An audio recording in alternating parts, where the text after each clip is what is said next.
지역에서도 이때까지는 죽을 주로 먹었기 때문에 숟가락을 사용하는 게 일반적이었습니다.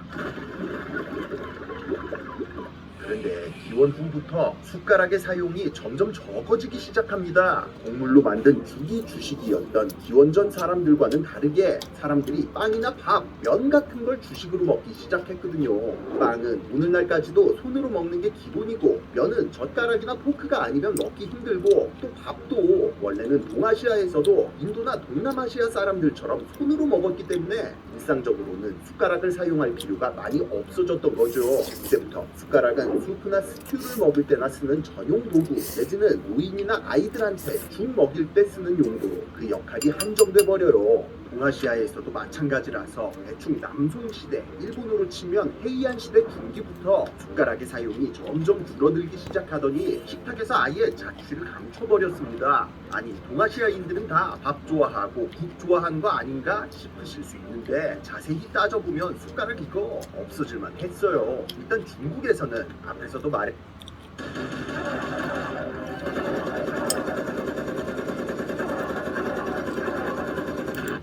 듯 주식의 변화가 첫 번째 이유였습니다. 북부지방에서는 조나 기장으로 만든 죽 대신 빵이나 만두, 면 같은 밀가루 음식을 먹기 시작했고, 남부지방에서는 차를 본격적으로 마시기 시작, 밥상에까지 차가 올라오는 게 당연해지는데요. 북송이 멸망하고 화북지방 유민들이 남쪽으로 피난 오면서 북방 문화와 남방 문화가 섞여버립니다. 그러면 어떻게 됩니까? 젓가락으로 빵, 만두, 면 먹다가 목 맥히면 차 마시면 되는 거죠. 또 애초에 국물 많은 음식을 잘 안 먹게 된 것도 있었습니다. 중국에서는 남송시대부터 석탄을 연료로 사용해 엄청난 고온으로 요리를 할 수 있게 되고, 유채씨 기름이 대량으로 생산돼 서민층에까지 널리 보급됐는데요. 그러다 보니 물에다 끓이고 삶는 요리보다 기름에 볶고 튀기는 요리가 더 보편화됩니다. 모든 것 젓가락으로 쏙쏙 집어먹으면 끝나는 음식들이라 숟가락이 필요 없었죠. 잠깐! 그럼 밥은 어떻게 먹을 건데?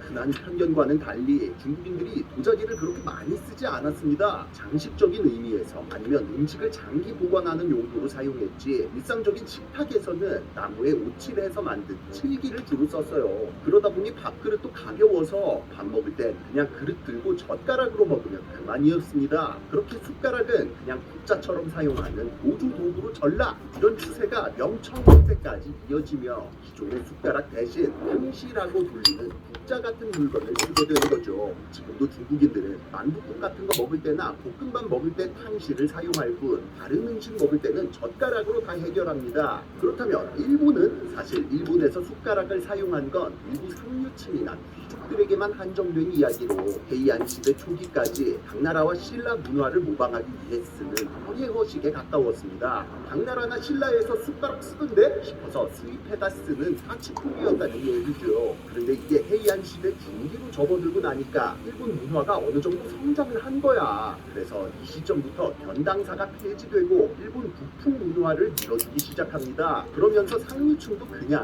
숟가락 같은 거 안 쓰기 시작하고 자연스럽게 식탁에서 사라진 거죠. 일본인들은 애초에 숟가락이라는 게 필요했던 적이 없었다는 얘기예요.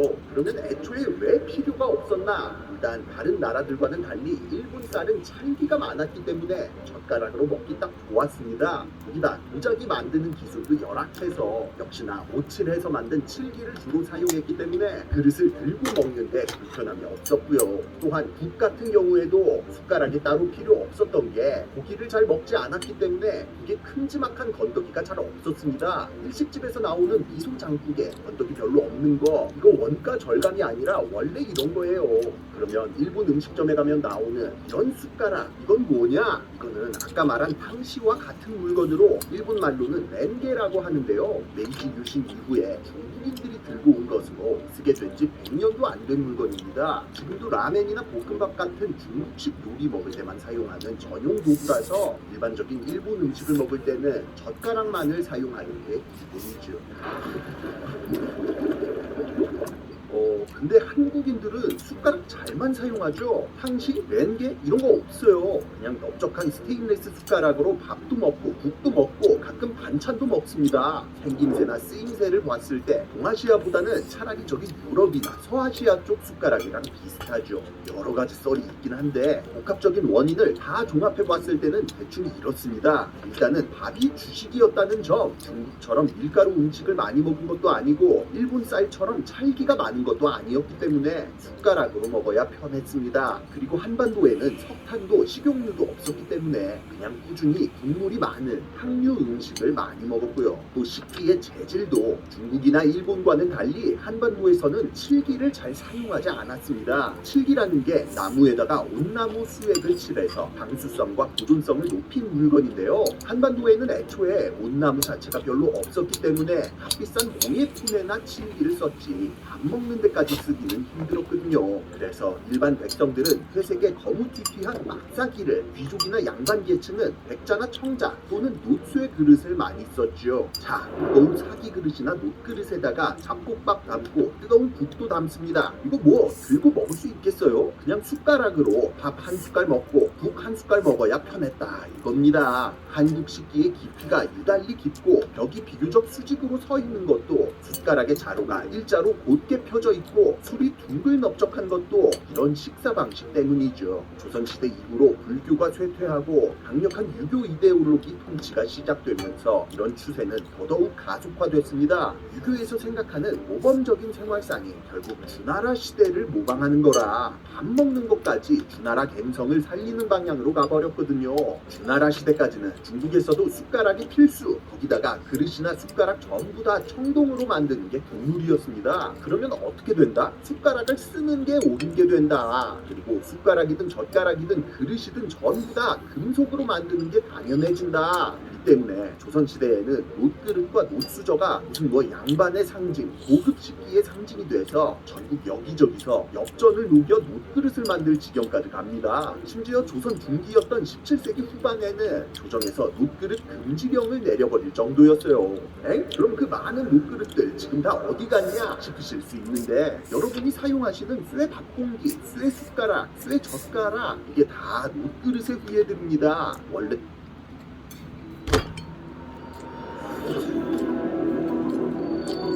때도 놋쇠를 좋아해서 뜨겁고 무거운 거에는 내성이 충분히 있었는데 6.25 전쟁 이후 60년대 중반에 관리하기도 더 쉽고 대량 생산하기도 편한 스테인레스 식기가 도입되니 이게 순식간에 퍼져서 밥상을 점령해버린 거죠. 외국인들이 한국에 와서 뜨거운 밥 공기에 한 번 놀라고 무거운 쇠젓가락에 한 번 놀라는데, 이런 독특한 취향이 사실 조상 대대로 이어져 내려온 오래된 고집이라는 겁니다.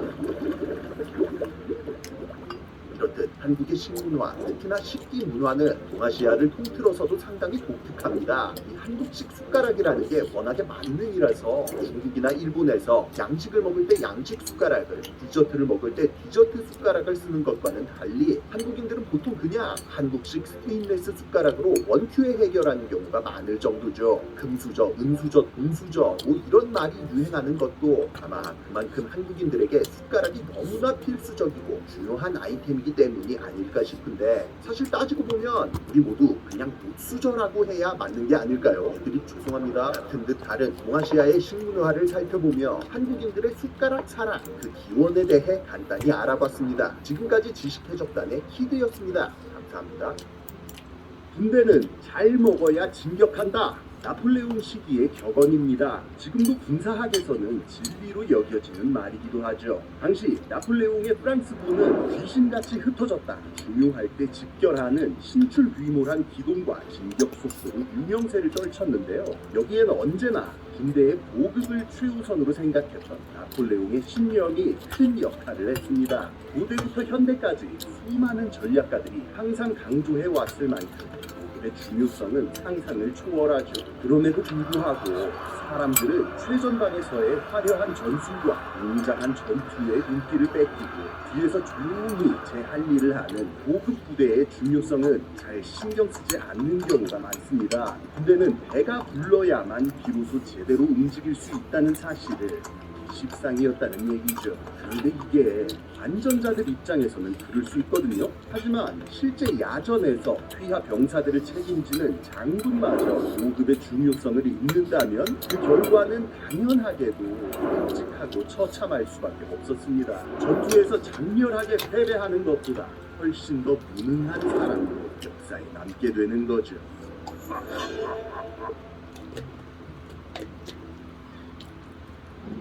20, 30대 성인 남성의 하루 권장 칼로리는 대략 2,500kcal입니다. 전투나 행군 등 격렬한 행동을 하는 경우 3,000kcal 이상까지도 필요하고요. 대충 밥 한 공기를 300kcal라고 계산한다면 군인 한 명이 하루 종일 부초서고 경계만 한다 해도 밥 10공기, 쌀 2.1kg이 필요한 셈입니다. 거기다 혹한기에서 싸운다거나 산을 오르는 등 기후나 지형 문제까지 더해질 경우 하루에 필요한 칼로리는 대략 4,000kcal에서 5,000kcal까지도 올라가고요. 실제 군사작전으로 비교해볼까요? 한국전쟁에서 가장 유명한 작전 중 하나인 인천 상륙작전. 인천 상륙작전에는 장병 7만 5천여 명이 투입됐는데요. 7만 5천 명이 격렬한 상륙작전으로 매일 3,000kcal를 소모했다고 가정하면 하루에 필요한 쌀의 양은 무려 157.5톤에 달합니다. 여기까지만 해도 엄청난 양이죠. 근데 아직 계산 끝난 거 아닙니다. 인천 상륙작전은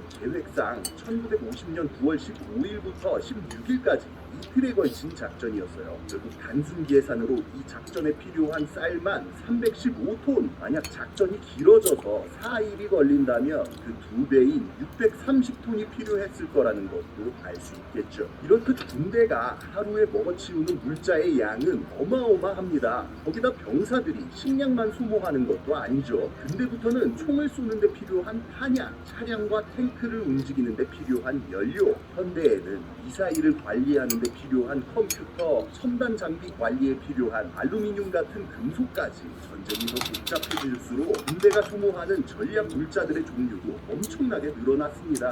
보급이 이렇게 복잡한 일인 만큼 고대부터 동서를 막론하고 현지에서 약탈을 하는 경우가 많았습니다. 그러나 근대로 올수록 이런 현지 약탈 방식은 보다 실이 많아지기 시작했어요. 아까도 말했듯 현대전에서는 식량이나 말 먹이뿐만이 아니라 민간에서는 얻기 힘든 총알이나 석유 같은 것들이 잔뜩 필요하고 민간인 잘못 건드렸다가 게릴라한테 당할 수도 있기 때문이죠. 무엇보다 고대부터 현대까지 약탈은 이미 확실한 보급로가 있을 때 쓰는 보조수단이었습니다. 전근대 시대부터 약탈만으로 보급을 충당한다라는 생각은 정상인이라면 하지 않았다는 거예요.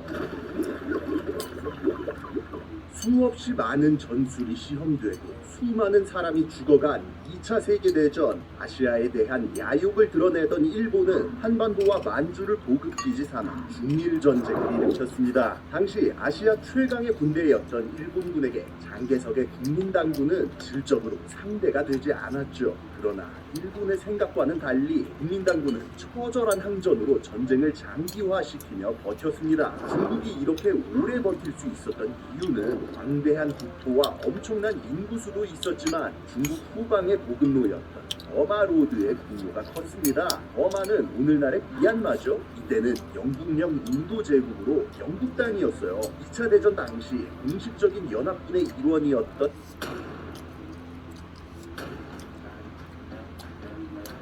군주노야봉하고 탔어. 중국 국민당은 이 버마로드를 통해 엄청난 양의 연합국 물자를 지원받으면서 버티고 있었습니다. 버마로드가 눈의 가시였던 일본은 결국 희대의 무리수를 두게 되는데 다름 아닌 미국을 공격하는 것, 미국 태평양 함대의 전력을 괴멸시킨 후 동남아시아로 진격해서 중국 대륙을 포위하는 거였죠. 어처구니 없게도 진주만 공습이 성공하면서 일본의 생각대로 전황이 흘러가기 시작했습니다. 이후 힘의 공백이 생긴 동남아시아에서 일본군은 화죽지세로 진격해 내려가는 데 성공했어요. 독일이랑 싸우느라 정신없었던 유럽 열강들은 일본한테 식민지를 다 내줬고 영국도 일단 버마를 포기한 뒤 인도 방면으로 후퇴했습니다. 그러나 연합군은 그 와중에도 히말라야를 넘어 중국 국민당군에게 보급을 계속했습니다. 너무 점령하면 끝날 줄 알았는데 미국의 쇼미더머니는 일본이 상상한 그 이상이었던 거예요. 태평양에서도 미국 함대 물량이 퍼지기 시작하고 중국은 계속 지원받으며 버티고 일본군 장성들은 아예 인도까지 치고 들어가 비행장까지 무력화시켜서 연합군의 보급로를 완전히 끊어버리자는 생각을 하게 됩니다. 근데 타이밍이 늦었죠. 애초에 미국 정신 못 차릴 때 다 밀었으면 또 모르겠는데 때는 1944년 미국이 마리아나 제도 코앞까지 온 상황이었어요. 그러나 일본군답게 계획은 오히려 더 망상으로 치닫기 시작하는데요. 인도까지 진격하여 영국군을 몰아낸다. 인도 독립군도 일본에 가담한다. 같이 싸워서 인도는 독립하고 대동아 공영권에 합류한다. 기적의 역전승이라는 대하 판타지 소설까지 가버린 거였습니다. 물론 일본군에도 몇 없는 정상인들은 이 작전을 반대했습니다. 인도까지 가는 길은 빽빽한 정글인데 거기를 지나면서 수많은 병력한테 식량까지 공급해야 되는데 나는 지극히 당연한 의문들이었어요. 정상인이라면 이런